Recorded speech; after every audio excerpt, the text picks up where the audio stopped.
Baik, kurang semangat Ibu, mau sekali lagi bisa? Assalamualaikum warahmatullahi wabarakatuh. Selamat siang semua.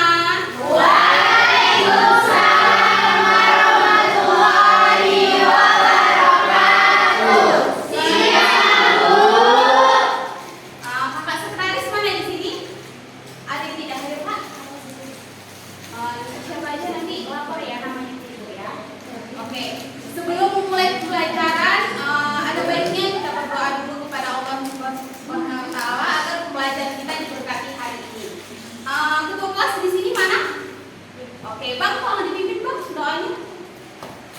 Sebelum memasuki mata pelajaran hari ini, alangkah baiknya kita memulai doa terlebih dahulu. Doa dimulai. Doa selesai. Baik, sebelum memulai pembelajaran, Ibu mau kalian cek dulu kanan kirinya ada nggak sampah. Ibu mau pembelajaran kita dalam keadaan bersih supaya belajar nyaman. Oke, bisa? Bisa.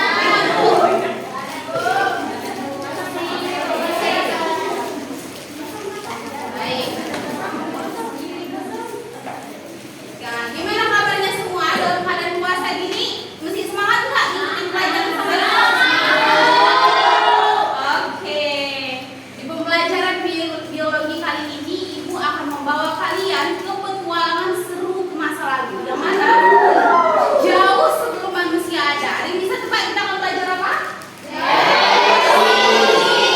Oke, mungkin evolusi ini anak-anak sekalian mungkin terdengar rumit atau membingungkan gitu. Padahal anak-anak, evolusi ini sangat menarik untuk dipelajari. Kenapa? Di dalam evolusi ini kita akan mempelajari tentang bagaimana organisme itu saling berhubungan di dalam satu garis keturunan. Kemudian anak-anak di evolusi ini juga kita akan mempelajari tentang bagaimana perubahan-perubahan kecil itu membawa kita ke dunia yang masa sekarang saat ini. Nah, di pembelajaran biologi kali ini Ibu ingin bertujuan kepada kalian semua agar kalian memahami terlebih dahulu nih konsep dasar dari evolusi itu apa sih Bu? Gitu.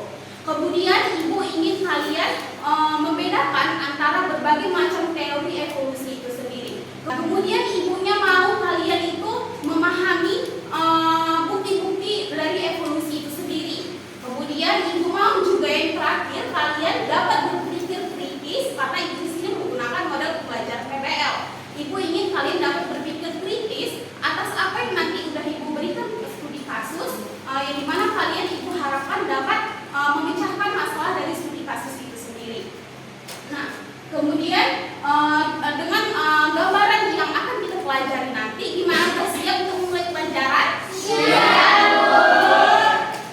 Nah, sebelum mulai pembelajaran, Ibu ingin tanya dulu ke kalian. Ada yang pernah lihat nggak foto ayah atau ibu kalian sewaktu muda?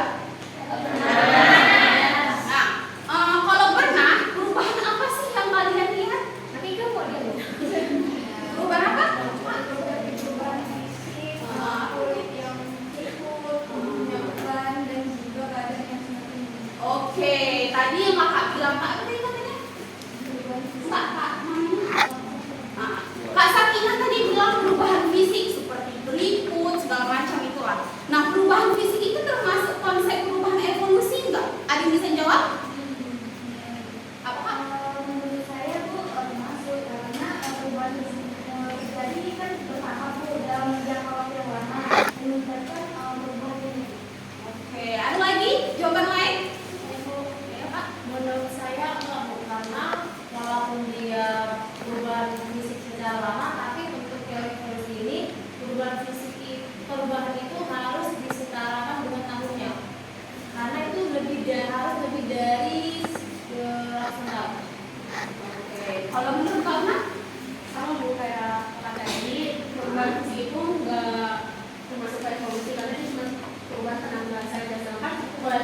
Oke. Nah, dari video yang tadi sudah Ibu paparkan, ada nggak hal yang menarik atau yang justru bingung nih yang kalian dapatkan dari video yang bikin kalian bertanya-tanya atau hal menarik gitu? Saya mau apakah di video itu kan jadi bingung ya, katanya manusia itu nggak berasal dari kelas tapi berasal dari nenek moyang sama. Jadi kayak kita tahu teman nenek moyang itu seperti apa? Nah, Kak Sofa tadi ya. Nah, Kak Sofa tadi bingung. Jadi gimana kita tahu nenek moyang itu ada gitu pada zaman dahulu gitu. Nah, untuk menjawab pertanyaan dari Kak Sofa tadi, Ibu akan menerangkan sedikit tentang materi dari evolusi ini. Yang akan pertama Ibu jelaskan yaitu tentang Ibu kalian ingin memahami terlebih dahulu konsep dasar dari evolusi ini sendiri. Nah, anak-anak, sebelum kalian mempelajari bukti evolusi, teori-teori evolusi, nah itu kan kalau kalian nggak tahu evolusi ini sendiri terlebih dahulu, dasarnya pun kalian nggak tahu, jadi sulit gitu untuk memahami lebih lanjut. Jadi Ibu ingin kalian memahami terlebih dahulu dasar dari evolusi itu sendiri. Apa sih evolusi? Nah, anak-anak, evolusi ini berasal dari bahasa Latin, ya artinya membuka gulungan atau membuka lapisan, yang dimana kemudian bahasa tersebut diserap ke dalam bahasa Inggris, yaitu evolution, ya artinya perkembangan secara bertahap. Kemudian evolusi ini anak-anak, secara istilah dari Hasan 2014, Hasan mengatakan bahwasannya evolusi merupakan perubahan dari satu sifat atau lebih yang diwariskan dari orang tua ke anaknya, yang diwariskan pada satu populasi atau organisme. Nah, kemudian Ibu ingin tanya, apa sih bedanya mempelajari konsep dasar evolusi ini dengan kalau Ibu kaitkan ke ilmu genetika? Ada yang bisa menjawab? Ada yang bisa mencoba menjawab? Oke, nggak ada. Kenapa Ibu nanya seperti itu? Karena konsep dasar evolusi dengan genetika ini ada persamaannya, tapi tetap memiliki perbedaan. Jadi mana persamaan atau kaitannya ini? Di mana kalau konsep dasar evolusi, di mana persamaan evolusi dan juga genetika, yaitu fokus kepada pewarisan sifat. Namun tetap memiliki perbedaan antara evolusi dan juga genetika ini sendiri. Nah, lalu apa sih Bu bedanya? Nah, kalau evolusi ini, kalau genetika anak-anak, yaitu berfokus kepada menceritakan mekanisme atau proses pewarisan sifat dari orang tua ke anaknya. Ingat, dia itu hanya berfokus dari pewarisan sifat, dia itu hanya fokus ke mekanisme atau proses pewarisan sifat dari orang tua ke anaknya. Yang dimana banyak komponen molekuler yang terdapat di sini, seperti berperan DNA, kromosom, dan juga lain sebagainya. Sedangkan kalau evolusi ini anak-anak, yang seperti tadi Ibu katakan bahwasannya sifat yang sudah diwariskan dari orang tua ke anaknya itu mengalami perubahan. Nah, perubahannya ini dapat kita lihat dalam jangka waktu yang cukup panjang, cukup lama, dari waktu ke waktu, gitu. Nah, lalu kita masuk ke bukti evolusi. Nah, ini nih yang menjawab dari pertanyaan Pak Sofa. Bagaimana sih kita mengetahui nenek moyang itu ada gitu pada zaman dahulu? Nah, ternyata bahwasannya untuk mengetahui itu ada beberapa bukti evolusi yang sudah ditemukan oleh para ilmuwan pada zaman dahulu. Nah, bukti evolusi ini anak-anak banyak, nggak hanya fosil dan juga embriologi aja. Nah, ada yang dari bukti evolusi dan biokimia dan lain sebagainya. Tapi di sini Ibu akan membahas dua bahasan pokok aja, yaitu bukti evolusi dari fosil dan juga embriologi. Nah, yang pertama Ibu jelaskan bukti evolusi dari fosil. Yang dimana fosil ini ilmu yang mempelajari tentang fosil adalah paleontologi anak-anak. Yang dimana fosil ini apa sih Bu? Gitu. Nah, fosil ini merupakan replika organisme bersejarah di masa lalu yang mengalami mineralisasi di dalam batuan anak-anak. Yang dimana dengan adanya fosil ini menunjukkan atau membuktikan bahwasannya struktur dan bentuk tubuh organisme itu mengalami suatu perubahan jika dibandingkan dengan zaman sekarang gitu. Nah, kemudian dengan adanya fosil ini juga memberikan bahwasannya dengan struktur tubuh dan juga bentuk tubuh yang sama berarti mengkaitkan bahwasannya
jelaskan terlebih dahulu tentang Darwin.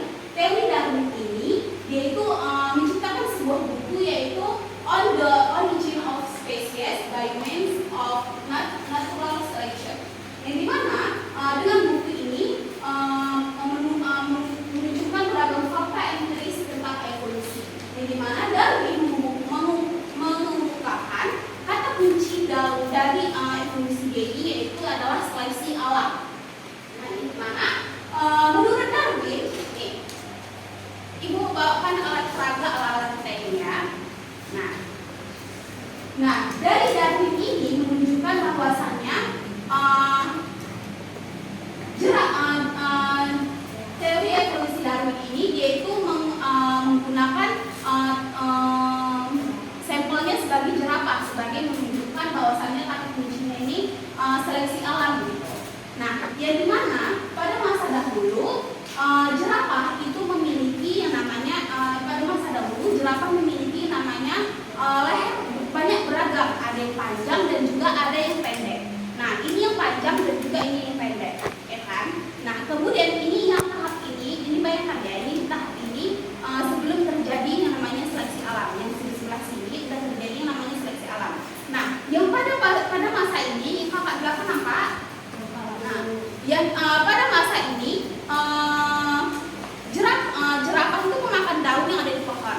Kemudian pada saat jerapah memakan daun yang ada di dalam pohon yang tinggi, otomatis yang dapat daun-daun yang ada di dahan tinggi itu hanya jerapah berleher tinggi karena dia lehernya tinggi. Otomatis jerapah yang lehernya pendek itu nggak dapat makanan, otomatis dia pun mati atau musnah.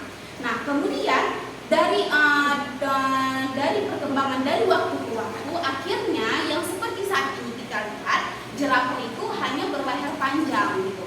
Tapi dahulu ada jerapah yang berleher pendek, tapi karena dia nggak dapat memungkau makanan yang ada di daun-daun tinggi, terakhir dia punah gitu. Nah, itulah yang jadi dengan teori seleksi alam ini menandakan bahwasannya organisme yang tidak bisa bertahan hidup atau yang tidak bisa beradaptasi dengan lingkungannya itu berarti dia itu berarti tidak bisa mewariskan ke generasi selanjutnya, tidak dapat berkembang biak gitu, ke generasi selanjutnya oleh si jerapah pendek tadi gitu. Jadi yang dapat berkembang biak dan juga beradaptasi ke lingkungan selanjutnya itu hanya jerapah berleher panjang. Nah, lanjut kita yang terakhir yaitu adalah jerapah berleher yaitu selanjutnya itu ada teori dari Lamarck. Nah, Lamarck atau Jean Baptiste Lamarck dari tahun 1744 dan 1824 ia berpendapat tentang evolusi ini bahwa evolusi terjadi karena makhluk hidup beradaptasi dengan lingkungannya. Salah satu contohnya yaitu sama seperti Lamarck tadi, yaitu menggunakan sama seperti Darwin tadi, yaitu sama-sama menggunakan jerapah. Namun beda konsep aja. Kalau si Lamarck itu dia itu menggunakan yang namanya, kalau si Darwin tadi kan kata kuncinya apa? Ada yang bisa debat tadi kata kuncinya menggunakan seleksi alam. Kalau si Lamarck ini dia itu kata kuncinya menggunakan use and disuse, yang dimana organ yang tidak dapat digunakan itu lama-lama akan hilang. Sedangkan organ yang dapat digunakan itu lama-lama dapat merupakan organ yang dapat digunakan, organ itu yang membantu dia untuk beradaptasi ke lingkungan seterusnya, untuk berkembang biak ke generasi selanjutnya. Contohnya seperti jerapah ini. Nah, jerapah ini pada saat dulu Lamarck ini berpendapat bahwasannya jerapah semua berleher pendek. Nah, kemudian dia itu memakan daun dari pohon. Kemudian dengan kan dia berleher pendek, karena dia berleher pendek, dia nggak bisa memukul makanan yang di daun. Jadi terakhir dia itu meregangkan otot lehernya supaya dapat memukul makanan yang ada di pohon tinggi gitu. Jadi dengan dia meregangkan pohonnya itu dia dapat beradaptasi dengan lingkungannya gitu. Nah,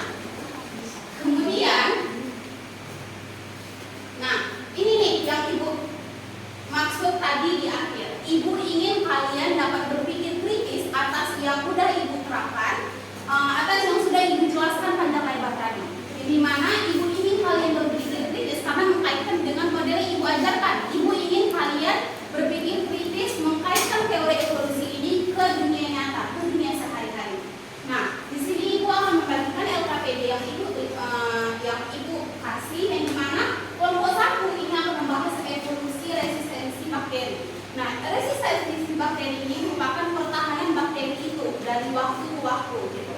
Kemudian kelompok 2 akan membahas peran evolusi dalam pengembangan pertanian berkelanjutan.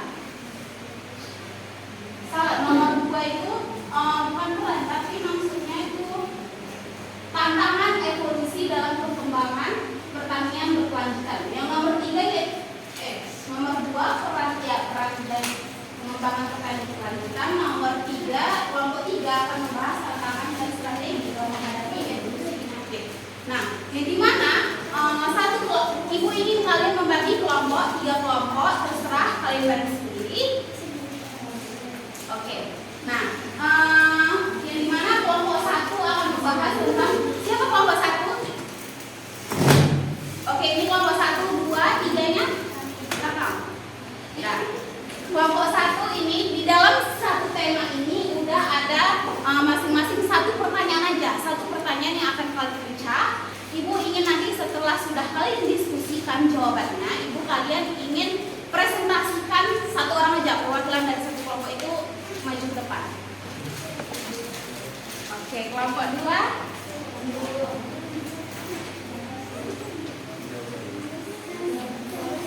Diskusiin jawabannya ya. Udah ada soalnya di belakang Kak. Ibu kasih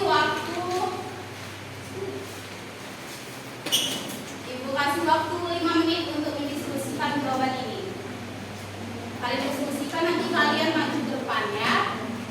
Mempresentasikan gitu. Siapa mau presentasi duluan?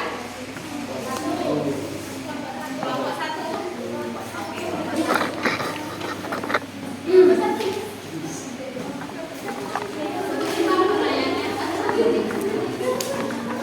Baik, jadi dari kelompok 1 pertanyaannya tentang evaluasi eksistensi bakteri, di mana menurut kami bagaimana hubungan prinsip evolusi seperti seleksi alam pada eksistensi atau pertahanan antibiotik pada bakteri. Nah, jadi berdasarkan studi kami, prinsip evolusi seperti seleksi alam ini memiliki hubungan erat dengan pertahanan antibiotik pada bakteri, di mana antibiotik ini berperan sebagai penyeleksi yang akan memilih bakteri mana yang mampu untuk bertahan hidup dan bakteri yang tidak mampu untuk bertahan hidup dan mati. Pada kondisi awal pemberian antibiotik, bakteri dalam kondisi awal akan banyak rentan terhadap antibiotik. Artinya mereka tidak memiliki pertahanan terhadap obat dan antibiotik tersebut. Pada akibatnya, antibiotik mampu membunuh bakteri-bakteri yang tidak tahan terhadap antibiotik. Namun di antara bakteri-bakteri itu akan ada beberapa bakteri yang akan mengalami mutasi genetik. Jadi mutasi genetik ini merupakan perubahan struktur DNA. Struktur DNA ini menjadi target antibiotik untuk membunuh bakteri. Namun karena adanya perubahan DNA atau mutasi genetik, maka antibiotik itu tidak akan bekerja secara efektif sehingga membuat bakteri ini resisten atau bertahan terhadap antibiotik tersebut. Nah, kesimpulannya bakteri yang dapat bertahan atau resisten terhadap antibiotik akan terus berkembang biak dan menghasilkan keturunan yang juga dapat bertahan terhadap antibiotik dan resisten gitu. Itu.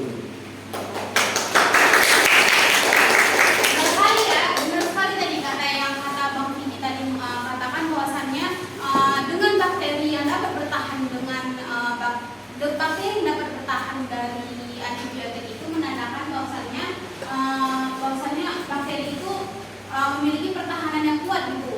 Dia dapat mempan dari antibiotik itu sendiri gitu. Selanjutnya kelompok berapa yang mau maju? Bentar. Ini boleh pilih mau yang mana? Dibagi-bagi sama kelompoknya ya.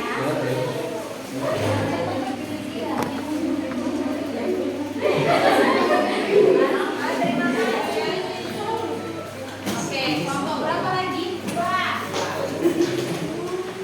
Kelompok 2 ini membahas tentang peran evolusi dalam pengembangan pertanian berkelanjutan. Pertanyaan itu kan apa sih tantangan dalam menerapkan prinsip evolusi seperti seleksi alam dan adaptasi?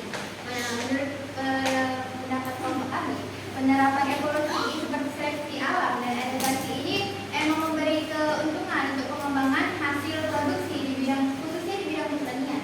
Namun tantangan ini masih menerapkan prinsip evolusinya, di antaranya itu pada waktunya penerapan prinsip evolusi ini membutuhkan waktu yang sangat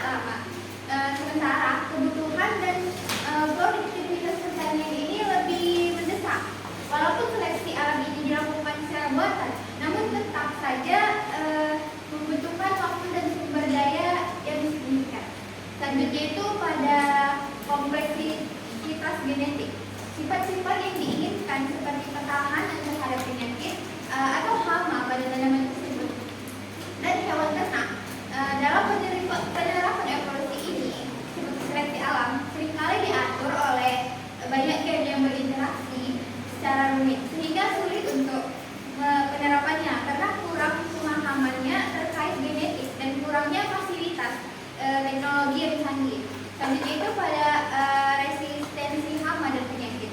Laju evolusi hama dan penyakit ini seringkali jauh lebih cepat dibandingkan dengan kemampuan kita untuk mengembangkan solusi baru, siklus hidup yang dimana yang pendek dan tingkat reproduksinya itu membutuhkan waktu yang tinggi yang memungkinkan hama dan penyakit untuk berevolusi dengan cepat. Sementara pengembangan variasi tanaman baru ini atau pestisida yang lebih efektif membutuhkan waktu dan sumber daya yang besar. Dan mungkin itu.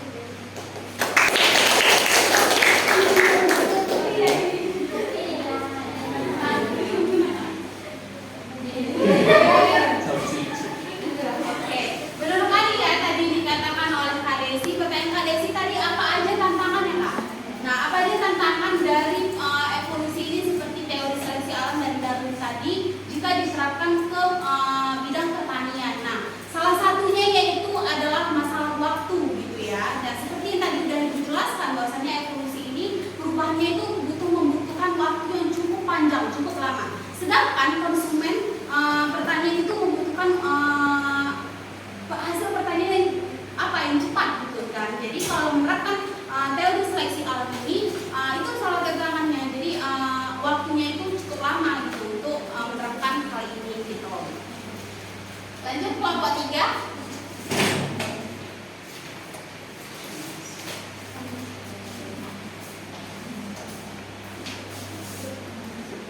Jadi pertanyaan itu langsung selain mengembangkan faktor dan obat-obatan baru, strategi apa saja yang dapat kita gunakan untuk memperlambat laju evolusi dari penyakit. Nah, yang pertama itu penggunaan antibiotik secara tepat. Misalnya kayak ketika kita menggunakan antibiotik itu tidak secara anjuran dari dokter, maka itu akan menyebabkan peningkatan dari perkembangan si penyakit tersebut. Terus yang kedua itu ada pengendalian infeksi. Jadi pengendalian infeksi yang bisa kita lakukan itu seperti mencuci tangan secara teratur, kebersihan tentang lingkungan kita. Jadi hal-hal tersebut dapat mewaspadai penyakit yang akan menyebar kepada diri kita sendiri. Terus yang terakhir itu melakukan deteksi perubahan penyakit. Jadi misalnya itu kayak kita ke dokter untuk memastikan penyakit apa yang sudah kita alami. Nah, dari situ para ahli atau dokter akan tahu bagaimana solusi kita dalam bagaimana solusi atau obat yang dapat mereka berikan kepada kita dalam penyembuhan penyakit tersebut.